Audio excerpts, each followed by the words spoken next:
Alright guys, today I'm going to be transplanting some romaine lettuce. Hopefully we can avoid the rain, but whatever, rain or shine, the show must go on.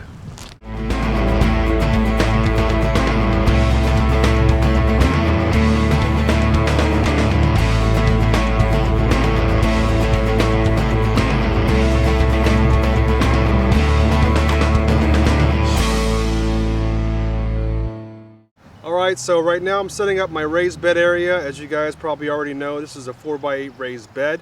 And I'm kind of using the square foot gardening technique when I'm planting these things that allows me to plant a whole lot in a small space. For example, for these lettuce heads, they'll be, you can fit about 4 per square foot. And you know, this is great for all you home gardeners when you want to grow food for your family, for your friends possibly.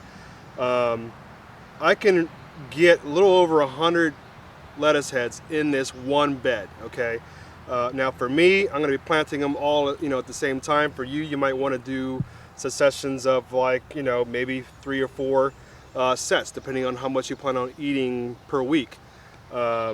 This is actually pretty nice because we can actually fit 30 in one row. And so what I'm doing right now, I'm setting up my rows. As you can see, this next row, we got the line set up, and I'm going to be using this little guy, and this is not a fancy tool or anything. This is actually came off the bottom of one of my broken steaks, my tomato steaks that I use. And I thought, wow, this would be a nice little cool tool because I can use it to poke a hole, and also use it when I'm poking holes in my plastic for planting my tomatoes, zucchinis, and peppers and all that. So this is a nice little reusable thing. You know me, I'm always about reusing anything that instead of it going to waste. So basically what I'm going to do now is I'm just going to poke the hole in here to kind of show you. You don't want to go in too far, and because it comes to a point, I'm going to go a little bit, not too far down, but kind of like stick my finger in there and maybe move it around a little bit. Now you might be able to buy one that actually is a perfect size. It goes right in there for these plugs.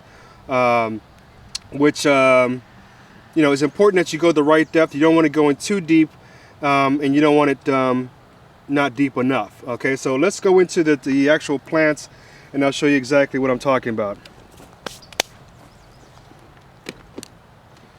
Okay, so what we have here is my my 98s. These are all 98s. There's 98 little compartments that I can grow a plant in, and in case you haven't seen the video, there's another video that I posted a while back that actually shows how to plant it from seed. If you haven't seen that, check it out right here.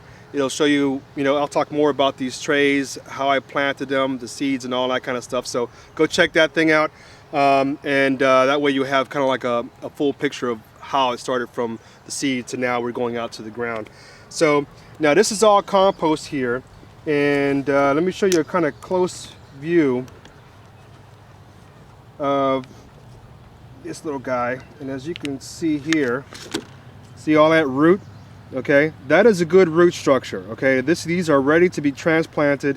And when you start seeing maybe some yellow leaves like that, that's fine. You'll get yellow leaves in the bottom as the new stuff starts coming out. Now the important thing is when you plant these guys, okay, you don't plant them too far down where you're covering it up to like that. Okay, you don't want to smother it, and you don't want to plant it too high up. If you start leaving it like that out of the ground, all this root is going to get exposed and you're going to start damaging the plant. Okay, so I'm going to plant that right basically at that level, give it a little firm press. Okay, because you don't want any space between the bottom of that root and when it's hitting the ground. Okay, and because this is compost, I'm not going to add any additional fertilizer or anything like that. And it's already got a great pH, so I don't have to worry about adding any type of lime or anything. So, but let me show you an example of another plant that isn't ready. And we have here Mr. Spider doing this thing. Yay! You know me, I love my spiders. And let me see if I can get this one.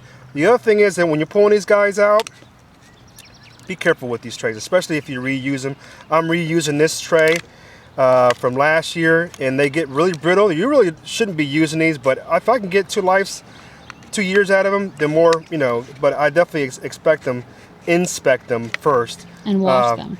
And wash them out, you know, make sure that you're not getting anything dirty in there. But I lightly kind of tap around the bottom of that. And you want to also do this when you water. Make sure that it's already wet. So this is already wet. I watered it. I soaked them in a tub. Not a bathtub, in case you're wondering. It's actually just a plastic container. Anyway, but yeah, this guy isn't... Not isn't... with you, you mean? Huh? Not with you in the tub? No, it's not. It's not that kind of party. Not that kind of party. That would be a little weird. But yeah, so I mean, you got some decent root structure. It could go in the ground, but I'm going to wait a little bit. As you can compare it to this little guy, his leaves aren't as big as this one. So again, be careful with not rushing to pull these guys out, because if you end up damaging that root, then that's pretty much lights out for this, you know, for the plant. All right, so normally what I would do in a normal situation, I would just go first and just start poking my holes in, and then I would grab each particular plant and, you know, basically just kind of lay it next to it like that. So you'd have a, you know, a whole line of them just kind of ready to be put in the ground, and I start plopping them in the ground. But for this video and for this demonstration, I just kind of wanted to show you exactly a close-up view of the hole, how important it is to make sure you have the right depth of a hole, make sure you have a good root structure of that plant, and make sure, like I said before, you're not planting it all the way down that deep, covering it. I would kind of show you that, but I don't want to damage, because I'm going to have to pull that back out again. So just make sure, like I said before, you plant that in the ground, okay? Right in there, give it a firm press. You're good to go. And now as far as the rest of these, some of these I've noticed, and this might be due to, you know, old seeds. I usually don't want to use old seeds when it comes to lettuces, especially because the germination isn't very good if you store them too long. These are a couple years old, so I was kind of rolling the dice on them, and I'm guessing that might be the reason why. The only other thing I can think of is some of them were planted slightly deeper, but I seriously doubt that, because I mean, if you saw the other video, they're all planted the same depth at the same time, so I don't think that's it. And like I said, it's probably due to old seed and, you know, a little bit slower germination. So all right guys, that is pretty much it. I'm gonna go ahead and plant the rest of this area out. Hope this was helpful to you guys. You know, share this video if you can, like, subscribe, all that jazz. I gotta get to work, so y'all need to get the hell out of here. So peace out and keep doing your thing.